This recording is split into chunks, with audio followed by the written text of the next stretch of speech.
nilalaman ng prenup agreement between Bea Alonzo and Mr. Vincent Co. Abay, hanggang ngayon ay pinag-uusapan at mainit na pinag-uusapan sa social media sa ngayon. So yun ang ating pag-uusapan. But before that, isa sa pinakamainit na usapin ngayon sa mundo ng social media at showbiz ay umano'y prenup issue ni Bea Alonzo at Vincent Co. Mula nang lumabas ang balitang posibleng magpakasal ang dalawa ay hindi na natigil ang spekulasyon tungkol sa kanilang relasyon. Ngunit lalo itong naging kontrobersyal nang kumalat ang mga blind item at ulat na nagsasabing maaaring hindi na matuloy ang kanilang engranding kasalan dahil umano sa hindi pagkakasundo sa prenuptial agreement or prenup. Nagsimula ang lahat ng lumabas noong March 2026 ang marriage bond sina Bea Alonzo at Vincent Co. sa isang simbahan sa Maynila. Sa simbahang Katoliko, ang marriage bond ay opisyal na anunsyo ng planong pagpapakasal ng isang magkasintahan upang malaman kung may legal o moral na hadlang bago ito matuloy. Nang makita ng publiko ang tunay na pangalan ni Bea at Vincent sa naturang anunsyo, agad itong naging malaking balita online. Dahil dito maraming naniniwalang seryoso na talaga ang relasyon ng aktres at ng negosyanteng si Vincent Co. na sa kabilang pamilya na may-ari ng Pure Gold Prize Club Incorporated. Maraming fans si Bea ang natuwa dahil matapos ang kontrobersyal niyang nakaraang relasyon, tila natagpuan na niya ang lalaking handang pakasalan siya. Sa mga nakaraang taon, ilang beses ding naging sentro ng usapan ang love life ni Bea. Mula sa kanyang mga naging relasyon noong hanggang sa naudlot na engagement kay Dominic Roque, palaging sinusubaybayan ng publiko ang kanyang personal na buhay.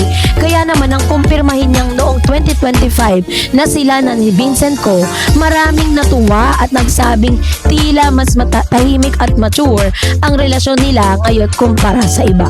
Ngunit habang abala umano ang marami sa paghahanda para sa kanyang inaabangang wedding sa Spain, ay biglang lumabas ang mga blind item na nagsasabing tila naudlot o naantala ang kasalan. Ayon sa mga ulat, nagkaroon umano ng problema sa sa pagitan ng dalawang kampo dahil sa isang prenuptial agreement. Ayon sa ilang entertainment reports, hindi raw simpleng hatian lamang ng ari-arian ang laman ng umano'y prenup. May mga karagdagang kondisyon di umano na naging dahilan upang magkaroon ng tensyon sa pagitan ng bride at groom-to-be. Kabilang sa mga lumutang na usapan online ang umano'y setup kung saan kailangan umanong tumira ang mag-asawa kasama ang pamilya ng groom sa isang exclusive subdivision. May mga social media users din na nagsasabing may iba pang probisyon na di umano'y masyadong mahigpit. Bagamat wala namang opisyal na kumpirmasyon tungkol dito, mabilis na nagtrending ang usapan online. Sa Reddit at iba pang forums, maraming netizen ang nagpahayag ng kanilang opinyon tungkol sa naturang prenup issue. May ilan din mga nagsasabing normal lang daw ang pagkakaroon ng prenup lalo na sa mga prominenteng pamilya at negosyante. Sa totoo lang, hindi naman bago sa mga mamamayang pamilya ang ganitong setup. Karaniwang ginagamit ang prenuptial agreement upang malinaw ang magiging pamamahala sa mga negosyo, assets at kayamanan ng pamilya sakaling magkaroon ng problema sa hinaharap. Ayon pa sa legal expert na nagbigay ng opinyon online, ang prenup ay hindi agad nangangahulugan ng kawalan ng tiwala o pagmamahal. Isa lamang itong legal na proteksyon para sa parehong partido. Ngunit para sa iba, may limitasyon din ang prenup lalo na kung mayroon ng mga kondisyon na maaaring makaapekto sa kasalukuyan o personal na buhay ng isang tao. So dahil dito, maraming netizen ang kumampi kay Bea Alonzo. Ayon sa kanila, kung totoo mang may mga probisyon sa prenup na masyadong controlling o hindi patas, maiintindihan nila kung bakit maaaring nagdadalawang isip ang aktres.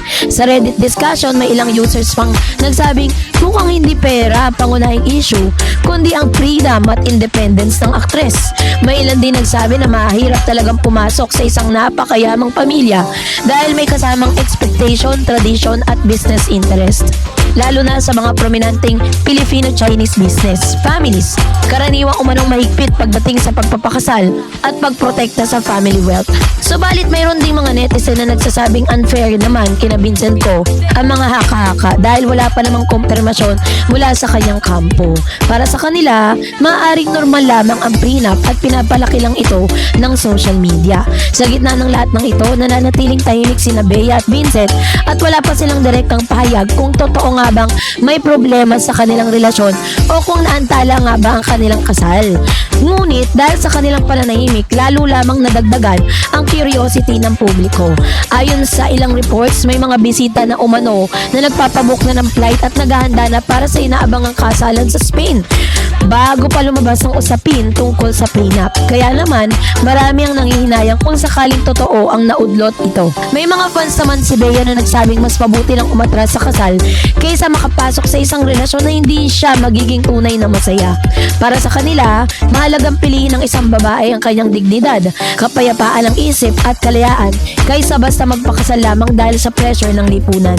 May ilan din nagsasabing tila naging mas may ingat na ngayon si Bea pagdating sa pag-ibig matapos ang kanyang mga pinagdaanang heartbreaks noon. Matatandaan naging laman din ng balita ang hiwalayan nila Dominic Roque kahit engaged na sila noon. Kaya para sa ibang supporters ng actress, understandable kung mas pinipili na niyang siguraduhin muna ang lahat bago tuluyang magpakasal.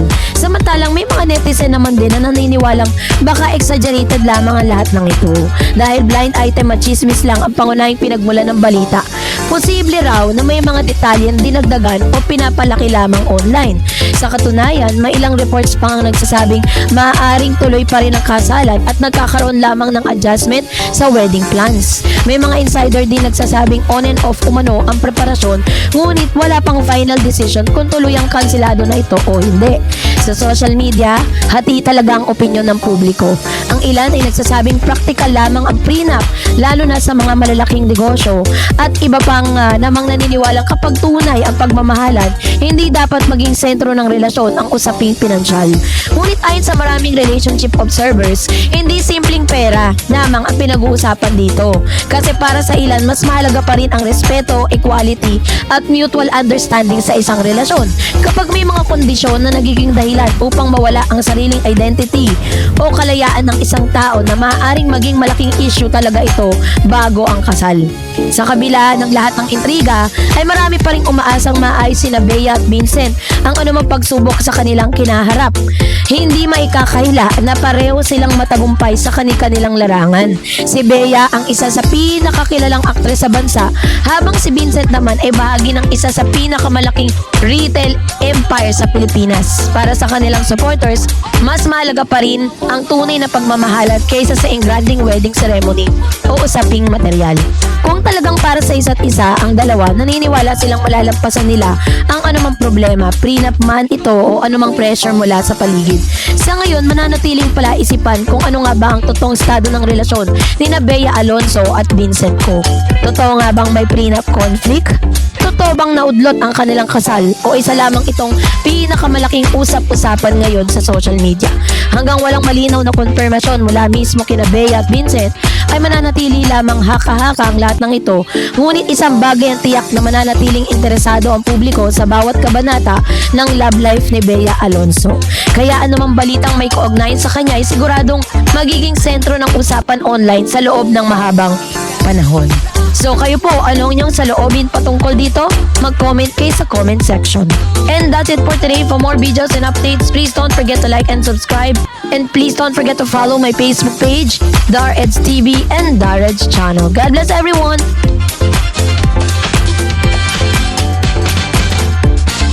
Totoong humahadlang sa kasal ni Bea Alonzo at Vincent Co. Abay natukoy na ng publiko. Totoo nga ba ang mga lumalabas sa balitang ito? Yan ang pag-uusapan natin. But before that, if you haven't subscribed, naging sentro ng usapan sa mundo ng showbiz at social media ang pangalan ni Bea Alonzo matapos lumutang ang mga spekulasyon kaugnay sa umano'y naudlot at napigilang kasal ng negosyanteng si Vincent Co.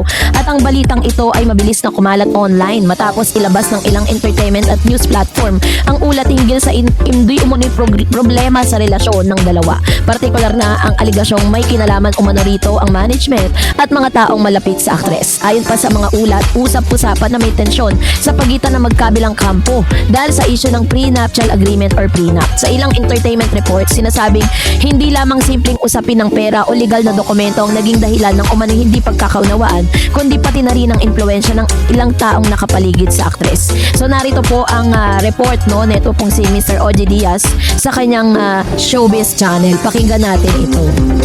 Ito na nga Mama Loy, hanggang ngayon ay pinag-usapan, di ba o tuluyan ng kinansel ang kasalan na dapat ay May 16 na gaganapin sa Spain. Wala pa rin naririnig mula sa engaged couple na sina Bea Alonzo at Vincent Co, ang bilyonaryong may-ari ng biggest chain ng supermarket. Nauna na rito yung naglabasan na ang mga larawan kung saan ang pamilya ni Bea ay nasa airport na, patungo na ng Spain. Ganun din ang best friend ni Bea na si Dimples Romana ay palipad na rin sa Spain. Kaya nagko-conclude pa rin ng marami na baka tuloy nga ang kasal. Pero nahihiwagaan lang ang mga tao dahil ayun na nga, wala pa rin naririnig na paglilinaw mula sa couple. Heto, nakakuha naman tayo ng screenshot. Dalawang magkaibang mensahe ito. Yung isa galing sa management team umano ni Bea and we quote, "Hi, I'm messaging on behalf of Bea. We sincerely apologize for the sudden notice but unfortunately the wedding has been cancelled. We understand that many of you made time, effort and arrangements to celebrate this special day with them and we are truly sorry for the inconvenience and disappointment this may cause. Bea is currently on a flight right now but she will personally reach out and message everyone as soon as she lands. We kindly ask for your understanding and prayers for her during this difficult time. Thank you so much for your understanding." Ano ba yan? Habang ito namang susunod ay galing sa wedding coordinator and we quote,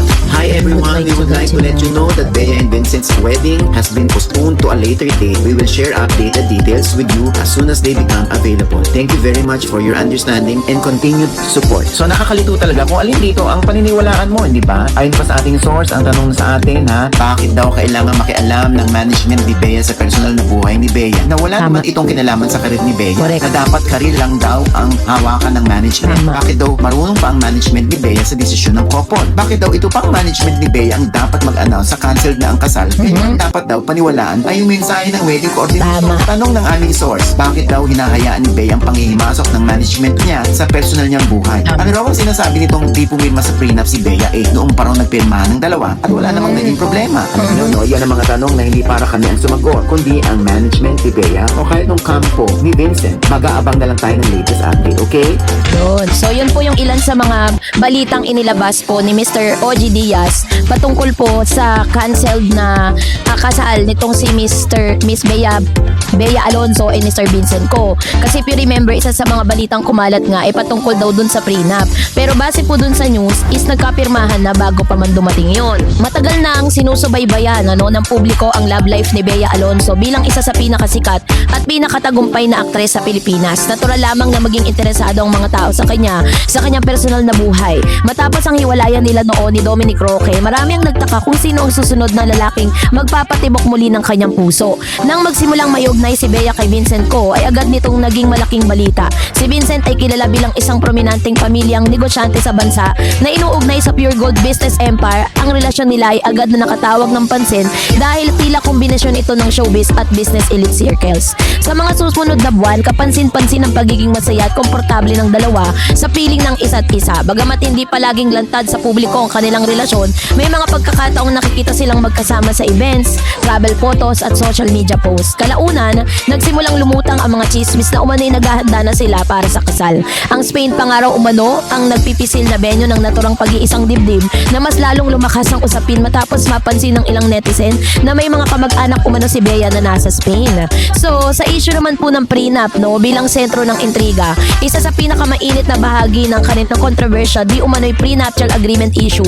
Ayon sa ilang entertainment reports, nagkaroon umano ng hindi pagkakaunawaan kaugnay sa prenup. May mga ulat na nagsasabing nais umano ng panig ng pamilya ng businessman na magkaroon ng legal financial protection bago ituloy ang kasal. At sa mundo ng malalaking negosyante at prominenteng pamilya, hindi naman talaga bago ang pagkakaroon ng prenup agreement. Karaniwan itong ginagamit upang maprotektahan ang asset at financial interest ng magkabilang panig. Ngunit sa mata ng publiko, naging emosyonal ang usapin dahil marami ang naniniwalang kapag tunay ang pagmamahalan, hindi naman kailangan talaga ng ganong kasunduan, diba? So dahil dyan, meron din pong mga aligasyon laban sa management. Mas lalong naging controversial kasi ang usapin nang may mga ulat na nagsasabing hindi lamang prenup ang dahilan, kundi pati na rin umano ang impluwensya ng management at mga advisors ni Bea.